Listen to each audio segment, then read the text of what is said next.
معاك في السكة مع محمد منير ودينا بهجت. الموضوع كبير ومنتشر، يعني الحسد بقى والعين والموضوع، واللي هو انت بتداري على شمعتك ولا ما بتداريش، ولا بتعمل ايه؟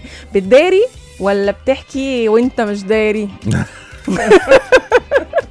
بتداري ولا مش داري اصلا يعني على الله. يعني فيهم، يعني هو اكيد مش هنتكلم على الحسد نفسه لانه يعني شيء مذكور في القرآن، فبالتالي ده شيء موجود. احنا بنتكلم بس على فكرة التفاعل والتعامل مع الشيء ده واحنا عارفينه، ومش بس عارفينه، ممكن نكون عارفين احيانا يعني مش عارفين، بنحس بمصادره.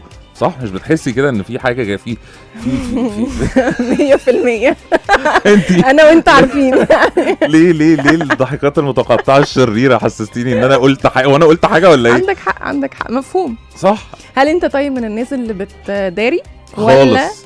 بس بداري لما الناس تقول لي، عارفه، بسمع الكلام اللي هو طب ما تقولش بقى علشان حاضر. ربنا يتمها على خير ان شاء الله، طب خلاص مش هقول حاضر. اللي هو بس بتداري على شمعتك، ولا من النوع اللي هو اول ما يحصل حاجه يا جماعه بقول لكم ايه، انا بابا انا جبت كلب؟ هقول لك على حاجه، انا مؤخرا بقيت بستعمل الاسلوب اللي هو ايه بتاع اللي هو في السينما وفي المسلسلات وكده، اللي هو مش باناونس حاجه غير وهي خلصانه اوفيشالي. مفهوم. يعني شيء داخل اصوره او حاجه بحضر لها مثلا كونتنت، فلما نخلص تصوير وبنأدت وهان ريليز هقول برنامج جديد، لما المحطه نفسها تعمل اناونسمنت هقول، انما انا من نفسي سلام عليكم بص انا وصلت لايه، لا ما بعملش كده خالص. ما هو كده معناه انك بتداري على شمعتك بقى، فده which is something حلوه، يعني حاجه برضو كويسه، علشان ما تكونش انت بايني توقعات للناس قبل ما انت تكون بانيها لنفسك، وبنزل بقى انه يا جماعه بقولوا كده دخل حاجه جامده جدا جدا جدا وحلوه، وبعدين تلاقي انه بعد الشر يعني اتلغت. ولا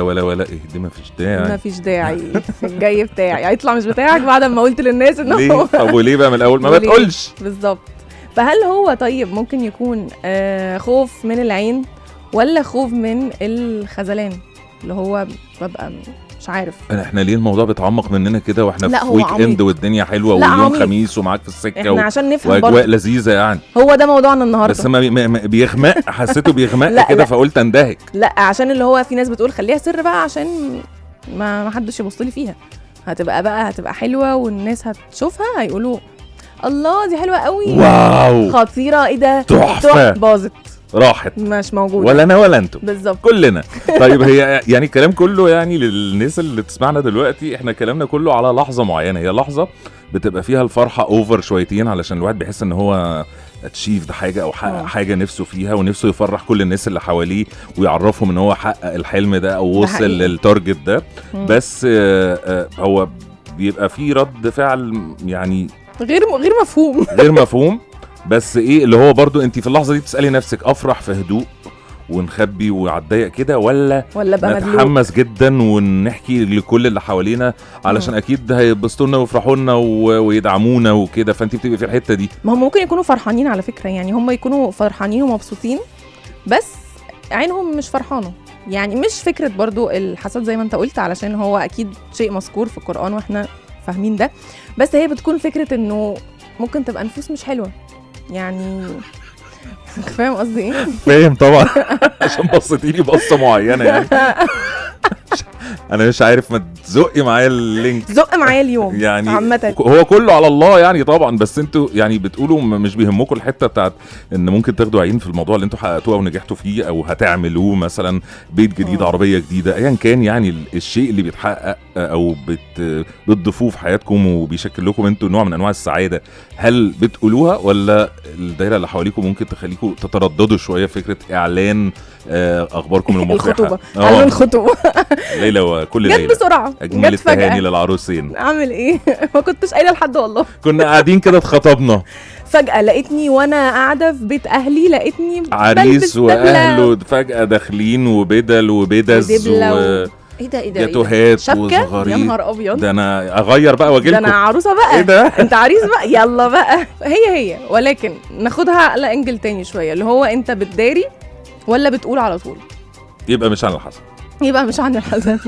لو حصل دلوقتي الخطوبه دلوقتي معرفش ليه، اصلا دايما الناس تكون دايما البنت اللي هي تقول لك جت بسرعه، جت فجأة، وبتبقى عامله كده لازم والله او كده اللي هو تدينا بوكس في وشنا كده، يا ستي الف عاملة مبروك يا إيه؟ ستي ما تزقيش.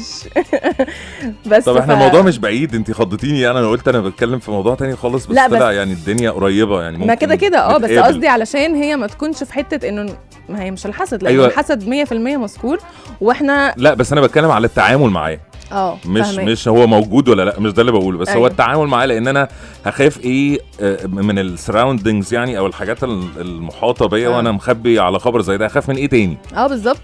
لو انت بقى دلوقتي هتداري على شمعتك ولا هتقول؟ انت شخصيا بقى بتعمل ايه؟ تتابع انهي طريق؟ هل بتداري على شمعتك ولا بتقول بقى وعلى طول، ولا ماشي بتنور بقى بشمعتك عند كل الناس؟ يا جماعه بقول لكم ايه، الشمعه اهي، الشمعه اهي ومنوره اهي، يلا نسيحها مع بعض، هف فيها، هف معايا. بتعلقوا انتوا كمان ايه؟ علشان انا كنت لسه في زياره عند اصدقاء كانوا معلقين على باب الشقه برضو حاجه. لا كانوا معلقين كيس. انا كنت يعني تحسيه كده كيس اللي هو كيس صغير كده شبه عارفه الحاجات بتاعه العطار. يعني الكيس كان فيه وصفه معينه، فانا عايز اعرف انتوا برضو. ده عمل اكيد والله. ومتعلق على باب الشقه من بره. طب ليه؟ فقلت دي توابل مثلا، شوربه معينه. في حاجه بتضحكني قوي بقى يعني بجد، دي لحد دلوقتي انا ما بفهمهاش. لما حد يكون جايب عربيه جديده مثلا ويعلق فيها شبشب ورا او جزمه، اللي هو يعني لو بروفايل شويه. العربيه جديده بس الشبشب زي ما هو، انا ما غيرتش الشبشب فيها قد كده وتعلق لي شبشب ورا ليه؟ عشان يقول لك اللي هو انا لسه رغم كل العربيه دي انا لسه ماشي بشبشب. تخيلي.